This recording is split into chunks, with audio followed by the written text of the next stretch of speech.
My name is Claire Weston. I was 39 years old when I collapsed in the hallway outside my office on a Tuesday afternoon in March, and the first call I made from the floor of that hallway was not to 911, it was to my younger brother, Tyler. I called him because that is what I had always done when things fell apart. Not because Tyler was reliable, not because he had a history of showing up, but because somewhere underneath everything that had happened between us over the previous decade, I still carried the version of him I had grown up with. The skinny kid in the house on Maple Creek Drive in Naperville, Illinois, who used to save me the last piece of cereal in the box and leave it on my pillow before school. He did not answer. I called my mother, Sandra Weston, next. She picked up on the second ring, and I told her I was on the floor of my office building, that something was wrong, that I thought I needed help. I heard the television in the background. I heard her say something muffled to whoever was in the room with her. Then she came back on the line and said, "Claire, Tyler's birthday dinner is tonight. We're all here at the restaurant already. Can you call someone from work?" I stayed on that floor for another 4 minutes before my assistant found me and called the ambulance herself. The diagnosis was a cardiac arrhythmia, not a heart attack, but close enough to one in presentation that the ER team treated it as such for the first 90 minutes. I lay in a hospital bed in Downers Grove with an IV in my arm and an EKG running and a cardiologist named Dr. Patel who explained that I had been under extreme chronic stress and that my body had simply reached the end of what it could manage silently. My phone showed 0 missed calls from my family. I stared at the ceiling of that ER bay for a long time. I was a senior financial analyst at a wealth management firm. I understood yield curves and portfolio stress and the precise point at which an asset stops generating return and starts generating loss. I had understood those things professionally for 15 years. That night, lying in that bed, I finally applied them to myself. To understand the numbers, you have to understand the family first, because the money did not start as exploitation. It started as love. Or at least it wore love's clothes convincingly enough that I did not check what was underneath for a very long time. My father, Don Weston, had worked as an electrician in the Chicago suburbs his whole life.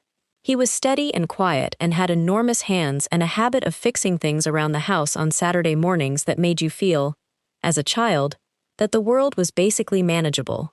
He died of a stroke when I was 27 and Tyler was 23. And his absence left a shape in our family that everyone tried to fill differently. My mother filled it with Tyler. She had always preferred him. Not cruelly, not dramatically, but in the consistent, daily way that shapes a household without anyone saying it out loud. Tyler got the longer hug. Tyler got the more patient explanation. When Tyler made a mistake, my mother found the circumstances around it. When I made a mistake, she found the mistake. I had accepted this as the weather of our family life, the way you accept that some rooms in a house are always colder than others. You put on an extra layer and you move on. After my father died, Tyler moved back home to Naperville. He said he wanted to support my mother through the grief. He stayed for 3 years. During those 3 years, he paid no rent, held 4 different jobs for periods ranging from 6 weeks to 8 months, and developed what my mother described as a passion for real estate investing, and what I would describe more accurately as a passion for attending real estate investing seminars and buying the accompanying course materials.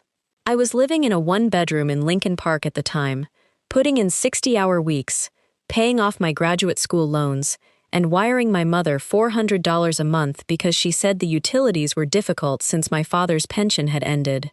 That was year 1 of the file. I kept a spreadsheet. I am a financial analyst. Tracking numbers is not a habit for me. It is a reflex, the same way a mechanic checks fluid levels without thinking about it. The spreadsheet was not accusatory. It was just accurate. I labeled it family support and updated it whenever a transfer left my account. By the time I was on that hospital floor, the spreadsheet had entries spanning 11 years. The total was $412,000. I want you to hear that number. $412,000. Transferred across 11 years in amounts my family had individually framed as temporary, as bridge loans, as emergencies, as circumstances. 41 of my mother's mortgage payments, 16 of Tyler's rent deposits across 7 different apartments he had vacated before the lease ended. 4 business ventures Tyler had launched and dissolved. 2 cars, 1 DUI legal defense. A kitchen renovation my mother said she needed after the pipes under the sink had been leaking for a year. A leak I later learned had actually been repaired by a neighbor for $200 6 months before she called me. That last entry was the one that shifted something in me when I found out. Not because it was the largest, because of what it told me about the architecture of everything else. My assistant's name was Britt Novak. She was 26 years old and had been with me for 2 years, and had the kind of practical competence that made crises feel navigable. She was the one who found me on the floor. She rode in the ambulance because there was no one else.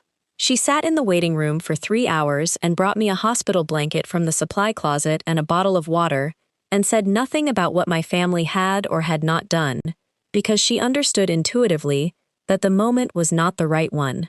The next morning she came to my hospital room before her workday started, with a coffee from the place on Main Street I liked, and set it on the tray beside my bed, and said, "Claire, you know I'm not in the habit of overstepping."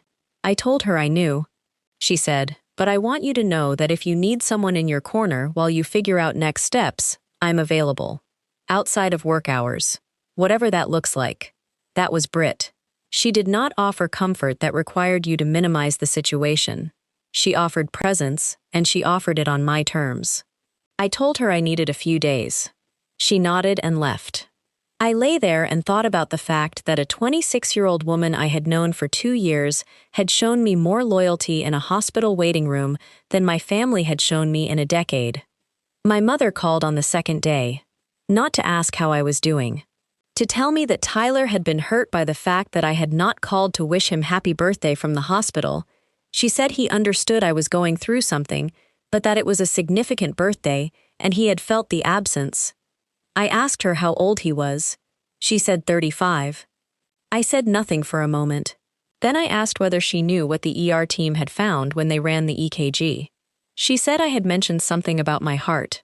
I said the cardiologist had told me I had been running at a stress level the human body is not designed to sustain long-term, and that I needed to make significant changes immediately. She said, "Well, you've always pushed yourself too hard, Claire. We've said that for years." She said we. She meant the general we of a family that had depended on my pushing myself for 11 years and had not once suggested I ease up. I ended the call and opened the spreadsheet on my phone. I read it from the first entry, then I called my attorney. Before I tell you what I found when I started pulling the real records together, and what happened when I finally stopped protecting the people who had never protected me, tell me where you're watching from. Drop your city in the comments right now. I want to know how far a story like this can travel. My attorney was a woman named Patricia Gale. She had a civil litigation practice in downtown Chicago, and a reputation for being meticulous in a way that made people uncomfortable when they had assumed the details would stay buried. I had used her for a contract dispute at work 2 years earlier, and trusted her judgment completely. I went to her office 10 days after leaving the hospital. I brought the spreadsheet, every bank transfer record I could pull from my own accounts, every text message thread where a request had been made, and a legal pad with a timeline I had built during the nights I could not sleep in the hospital. Patricia read everything without interrupting me. When I finished, she asked one question. She said, "Claire, when is the last time you were the beneficiary of anything in this family?" I could not answer immediately. I had to actually search my memory. The most recent thing I could identify was a birthday card with a $20 gift card to a coffee chain that my mother had given me 3 years earlier. I told Patricia that. She wrote it down and said, "Okay, here is what we are looking at." She explained it carefully. Most of the transfers were voluntary, which meant civil recovery was complex. But there were 3 specific transactions that were not clean. The kitchen renovation where the leak had already been repaired. My mother had sent me a photograph of active water damage to prompt the transfer, a photograph Patricia believed had been taken years earlier and recycled. 2 of Tyler's apartment deposits had been transferred to him after he had already signed leases listing other people as guarantors, meaning the money had not served the stated purpose. And one of Tyler's business ventures had involved a formal loan agreement I had drafted and he had signed, with a repayment schedule he had never met and never acknowledged. The loan agreement alone was enforceable as written. The kitchen renovation photograph was potentially fraud. The apartment deposits fell into a gray area that Patricia said was worth pursuing given the broader pattern. She told me to let her file. I told her to go ahead. Then I went home and opened my banking app and canceled every automatic transfer connected to my family. My mother's monthly support payment, Tyler's phone plan, which I had been paying since he lost his job at the property management company 14 months earlier, the streaming services bundled to my account that Tyler used, the cloud storage plan my mother had asked me to add her to 2 years ago and which I had never removed. I blocked both their numbers. Then I sat in my apartment in the silence that followed and waited to feel something. What I felt was not grief. It was not relief either. It was the specific sensation of putting down something extremely heavy that you have been carrying for so long you had forgotten it was not part of your body. The reaction came within 48 hours, which told me everything about how much of their financial comfort had been running through me without their full awareness of the exposure. My mother called from a neighbor's phone when her calls did not connect. She left a voicemail that was crying in its first 30 seconds and angry by the end of the first minute. She said I was punishing the family over a dinner she had already apologized for. She had not apologized. She said Tyler was devastated by my behavior and that cutting off family was what people did when they had lost perspective. She said she and Tyler had talked and they agreed I needed to speak to someone. Tyler left a voicemail from a number I did not recognize. His was calmer, which was more alarming than my mother's. Tyler at his most dangerous was Tyler at his most reasonable. He said he understood I had been through something scary and that he wanted to support me through my recovery. He said the family needed to come together right now, not pull apart. He said he had some things he wanted to talk through with me in person, as siblings, without attorneys making everything adversarial. He knew about Patricia. My mother had told him. I had expected that. I did not return either call. What I did instead was call my closest friend, a woman named Dana Reeves, who had known me since our first week at the University of Illinois, and who had the particular gift of being able to hear the full story of something without softening the worst parts of it to make you feel better. I needed someone who would not soften anything. She came over that Saturday with groceries and cooked dinner in my kitchen while I sat at the counter and told her everything. The spreadsheet, the hospital floor, the birthday dinner, the kitchen renovation photograph, Patricia's assessment, all of it. Dana did not say much while I talked. She handed me a glass of water at one point and squeezed my shoulder briefly. When I finished, she stood at my stove and stirred something and said, "You know what I've thought for years?" I asked what. She said, that your family found the one person in it who would never let anything collapse, and they built their whole lives on top of her without ever asking whether the weight was okay.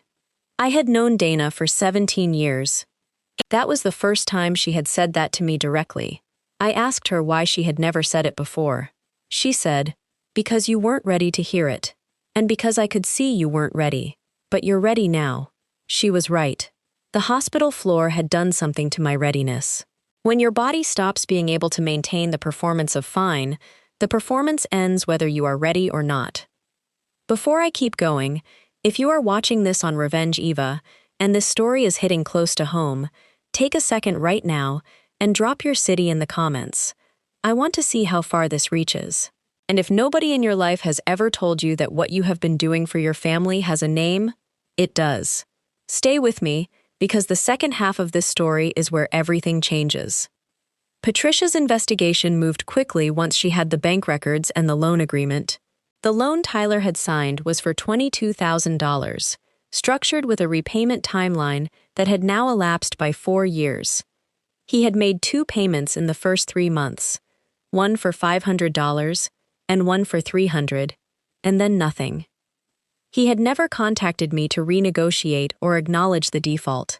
The loan agreement was enforceable as written, and the default was documented and unambiguous. The kitchen renovation photograph took longer to establish. Patricia worked with a digital forensics consultant who analyzed the metadata embedded in the image my mother had sent me. The photograph had been taken 5 years before she sent it to me, at a resolution consistent with a phone model she had owned during that earlier period and had since replaced. She had sent me a 5-year-old photograph of water damage as evidence of a current emergency. I sat with that information for a full day before I could look at it without my hands shaking. Not because I was angry, though I was. Because of what it told me about deliberateness. Recycling a photograph required intention. It required finding the file, opening it, attaching it to a message, and sending it. My mother had done that. She had performed it as a transaction. When the civil filing was served, Tyler called from yet another number I had not blocked. I answered because I had not recognized the area code. He said Patricia's firm had contacted him and that he needed to talk to me before this went any further. I told him to contact Patricia directly. He said this was not something that needed lawyers and that I was turning a family misunderstanding into a legal attack. I told him the loan agreement he had signed with his own name and had not repaid in 4 years was not a misunderstanding. He said he had been going through a difficult period. I said the agreement did not have a difficult period clause. He said I was being cold. I said I was being accurate. He went quiet for a moment. Then he said, "Claire, you know I love you." I had heard Tyler say that sentence in various forms my entire life. I understood by this point what it was in his usage. A redirect. A way of moving the conversation from the concrete to the emotional, where his fluency was higher and mine was lower. I told him I would see him in court. Then I ended the call. Patricia filed in Cook County. The civil suit covered the loan default, the fraudulent solicitation related to the kitchen renovation photograph, and a broader claim for financial exploitation of a family member under Illinois civil statute. That last element was the most aggressive part of the filing, and Patricia had been precise about the evidentiary basis for it. The spreadsheet, the pattern documentation, the contrast between the stated purposes of the transfers and the documented uses, and the 3-year period during which Tyler had lived rent-free in my mother's house while I was sending $400 a month to cover utilities. My mother hired an attorney through a referral from her church. His name was Stephen Locke, and he had a family law practice in Naperville. He sent a letter to Patricia arguing that the transfers were gifts made voluntarily and that characterizing them as exploitation misrepresented the nature of a normal family support dynamic. Patricia responded with 38 pages of documentation and the metadata analysis of the kitchen renovation photograph. Tyler did not retain an attorney immediately. He called Dana instead, I found this out later, and spent 45 minutes trying to understand through her what I was actually going to do. Dana told him she was not an intermediary and that he needed to contact Patricia's office. She called me immediately after and told me about the call. She said he had been reasonable in the way he was always reasonable when he was scared. She said, "He kept saying you were going through something and he was worried about you." He said this 3 times. Like if he said it enough, it would become the story. I told her that was his pattern. If my actions could be attributed to my mental or emotional state, they became symptoms rather than conclusions. I was not acting from confusion or grief or stress-induced irrationality. I was acting from 11 years of documentation and a spreadsheet that did not have an emotional state. The deposition was held in Patricia's conference room on a Thursday in September. Tyler came alone, without an attorney, which surprised Patricia and did not surprise me. Tyler without an attorney was Tyler in his preferred mode, conversational, relatable, able to control the temperature of a room. With an attorney beside him, the room belonged to the process. Without one, he believed it belonged to him. He was wrong about that this time. Patricia had spent 6 hours with me the week before preparing. She knew every entry in the spreadsheet. She knew the loan agreement repayment schedule down to the specific dates. She knew the metadata on the photograph. She asked her questions in the flat, unhurried way of someone who already has the answers and is simply documenting that the other person's answers do not match. She asked Tyler about the loan agreement. He said he had always intended to repay it. She asked when. He said when he was in a position to do so. She asked whether he had communicated that timeline to me at any point. He said not explicitly. She asked whether he had contacted me at any point since the default to acknowledge it.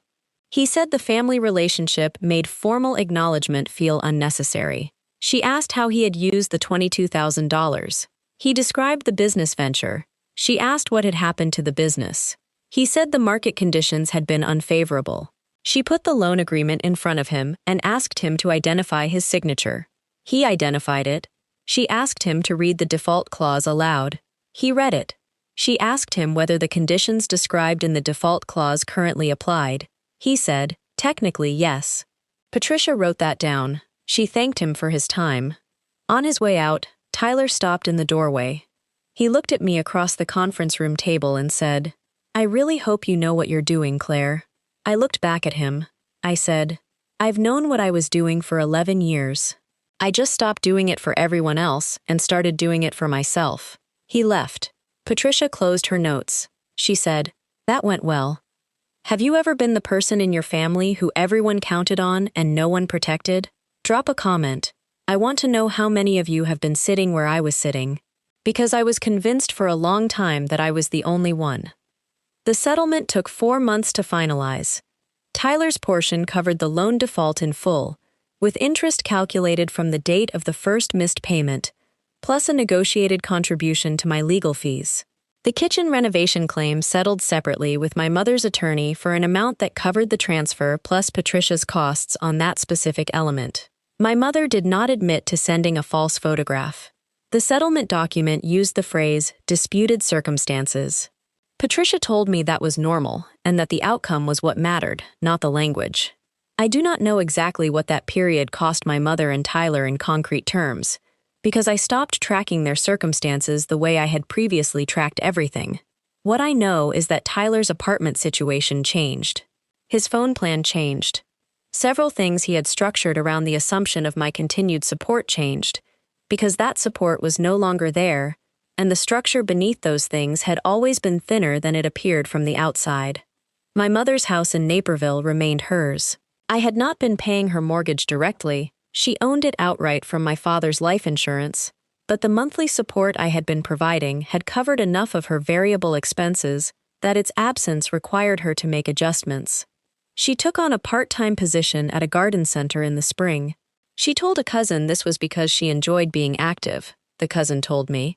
I said nothing about what I knew the timing meant. Tyler moved in with a friend in Schaumburg. He started a new venture, something in landscaping, and appeared to be approaching it differently from the previous ones, with less borrowed money and more personal labor. I heard this from Dana, who heard it from a mutual acquaintance. I did not seek out the information. I did not need Tyler to fail for my life to be complete. I also did not need him to succeed, to feel that the accounting between us had been settled. My grandfather on my father's side, a man named Walter Weston, had been watching the edges of all of this from his house in Rockford. He was 81, sharp in a way that age had concentrated rather than diminished, and he had known my father's family's habits with money and attention longer than anyone. He had called me twice during the legal process, brief calls that did not probe for details, but simply established that he was present and that he wanted me to know he was not confused about what had happened. The second call was 3 days after the settlement. He said, "Claire, your father would have been ashamed of what they did. I want you to hear that from someone who knew him." I did not cry until after I ended that call. Then I cried for a long time, not for the settlement, not for the money, not for any of the legal conclusions, for my father's hands fixing things on Saturday mornings, for the version of the family that had existed while he was in it to anchor it, for the way his absence had created a space that everyone had tried to fill with my resources instead of their own. That was the grief underneath all the documentation. That was what the spreadsheet had been covering for 11 years. I let myself feel it, then I put it down. Dana and I went to dinner in the West Loop the week after the settlement closed. We sat at a corner table in a restaurant I had been wanting to try for 2 years and had never prioritized because there was always something else that needed the money, or the attention, or the energy. The food was excellent. The wine was the kind I had talked myself out of ordering for years because the bottle price was hard to justify. I ordered it. Dana raised her glass and said, "To the spreadsheet." I laughed out loud for the first time in what felt like months. We clinked glasses. She said, "Seriously, you know what saved you? The fact that you counted. Most people in your situation don't count. They just feel vaguely exhausted and guilty about feeling exhausted. You counted. That made everything else possible. She was right. The counting had been the thing. Not because money is the point. Money is never the point. The point is what the pattern of money reveals about the structure beneath it, where the weight is really resting, what is actually load-bearing and what has been concealed inside the walls. I had spent 11 years being the hidden load-bearing structure of my family's life. I had done it from love, and then from habit, and then from a fear of what would happen to them if I stopped. A fear they had understood and maintained carefully because it was useful to them. The hospital floor had ended the fear. Not because nearly dying is clarifying in the dramatic way people describe. It is not. Mostly, it is terrifying and disorienting, and then exhausting. But because lying on that floor and watching my phone show no missed calls from the people I had sustained for 11 years told me something no spreadsheet entry could. It told me the transaction had never been mutual. I had been funding a relationship that, in the direction that mattered most, did not exist. I moved into a different apartment that fall. Same neighborhood, better building, a unit on a higher floor with windows on two sides that let in the kind of Chicago light that makes the city look like something worth living in, even in November. I furnished it slowly and with attention. Not expensively, but intentionally. Every piece was something I had chosen because I wanted it, not because it was what I could afford after the transfers had cleared. I increased my retirement contributions to the level they should have been at for the past decade. I built an emergency fund to the threshold financial planners recommend, and then kept building past it, because I had spent 11 years below that threshold and I did not intend to return. I made a list of things I had delayed and I worked through it without urgency, because urgency had been the operating condition of my previous life and I was learning to recognize it as a manipulated state rather than a natural one. Britt, my assistant, left the firm the following year to start a bookkeeping practice for small businesses. I helped her draft her client agreement template because that is the kind of help I know how to give, and because she had earned whatever I could offer. She sent me a card when she signed her first 3 clients. On the front was a photograph of a building under construction. Inside she had written, "Good foundations are built once and last forever. Thank you for showing me what one looks like." I put it on the windowsill in my new apartment. I look at it sometimes in the morning with coffee, when the light is coming in from both sides, and the city is doing its thing outside, and my phone is quiet, because the only people who call it now are people who call to ask how I am, rather than what I can do. That difference between those two kinds of calls turns out to be everything. My mother and I speak occasionally, not often. The calls are careful and bounded in the way of two people who have decided that a limited and honest connection is worth more than a full and performed one. She has not apologized for the photograph. I do not expect her to. Some people cannot name what they did because naming it would require them to become someone who had done it, and that revision is more than they can manage. I understand the mechanism, even when I cannot forgive the result. Tyler and I have not spoken since the deposition. I do not know whether that is permanent. I hold it as open and unscheduled, the way you hold a file that is closed but not yet archived. Something could change. Evidence could emerge. For now, the file sits on a shelf and I do not reach for it. Walter called me on my birthday in January. He sang the first line of the song badly, and then laughed at himself and asked whether I was eating enough. I told him I was eating better than I had in years. He said that was the important thing. Then he said, "Claire, whatever your father left you in terms of character, you kept it. I want you to know someone noticed." I thanked him. We talked for 40 minutes about nothing important. It was the best phone call I had received in recent memory. What I know now that I did not know on the hospital floor is this. Being the capable one in a family is not a role you inherit. It is a role that gets assigned to you early, reinforced through years of positive response, and eventually calcified into an identity that other people depend on and that you confuse with love because the dependence feels like need and need feels like closeness. It is not closeness, it is architecture, and when you are the load-bearing wall, you do not get to feel the warmth of the house, you just hold it up. I held that house up for 11 years. I watched other people live inside it. I paid for the heat and the light and the repairs, and I stood in the wall and told myself this was what family meant. Then my body landed on a floor and showed me the truth my mind had been too busy managing to acknowledge. And I made one decision, the first one in 11 years that was entirely for me, and everything after that was just the architecture of a different life, one I designed myself, on a foundation I chose, with walls that hold the weight of people who earned their place inside them. That is what $412,000 bought me, in the end. Not the life it paid for while it was leaving, but the life it made possible once I stopped sending it. What would you do if you added up everything you had given the people who were supposed to love you and found a number that stole your breath? Would you keep giving, or would you finally build something for yourself? Tell me in the comments. And if you have ever been the one in your family who everyone leaned on and no one checked on, I already know your name. You were the one who answered every call except the one where you finally needed someone to answer yours. Make sure to like and subscribe to Revenge Eva.